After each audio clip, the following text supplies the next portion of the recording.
આ જો ભાઈબંધ સુરત સિટી છે. દેહમાં આપણે કહીએ ને કે બાયુને દેહમાં નથી રહેવું, સુરતની શહેરને કોઈને. બરાબર, આ જુઓ તમે અત્યારે બધા લેક ગાર્ડન સુરત જે ગાર્ડન છે ને એમાં બધા ગાર્ડનમાં ડિનર કરવા આવ્યા, તમે જોઈ શકો છો.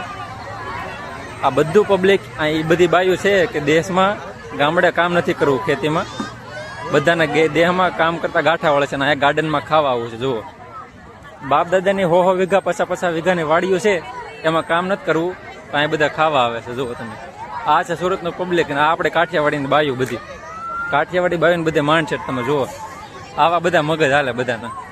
જો આમ જો બધા અહીંયા ખાવા હાટું જ આવેલા છે આ બધા, જોઈ લો. એટલે મારું કહેવાનું એમ છે, અત્યારેની બાયુને છે ને સુરતમાં રહેવું છે, ગાર્ડનમાં ખાવા જવું, પણ હાહોની ભેગું દેહમાં રહેવું નથી. આમ જુઓ તમે કેટલું પબ્લિક છે. હું તો આ ગાર્ડનમાં આટો મારવા પણ જોઈએ પબ્લિક એટલું, મેં કીધું આપણે થોડોક મેસેજ મોકલી દઈએ આપણે કાઠિયાવાડને. જોઈ લો તમે, આ બધા છે ને ઊભા ગળા ખાવા દેવા છે, દેહમાં કામ નથી કરવું કાંઈ. બાયુને ગાર્ડનમાં ખાવા આવું પણ દેહમાં કામ નથી કરવું. જોઈ લો તમે, આ બધા ખાવા દેવા હતા. જો દેખાય છે ને તમને, આમ જુઓ. એટલે મારું કહેવાનું એમ છે ભાઈબંધ કે આ છે આપણું ભવિષ્ય કાઠિયાવાડનું. જોયું ને તમે, મેં તમને કીધું કે આ બધી સુરતની બાઈઓ બધી કાઠિયાવાડી જ છે. આપણે સુરતી કોઈ નથી. સુરતી બધા ઘરે બેહીને ખાય છે અને આપણે કાઠિયાવાડી બાઈઓ ગાર્ડનમાં આવીને ખાય છે. એટલે આવનારું ભવિષ્ય આપણું આવું છે. તમે જોયું ને.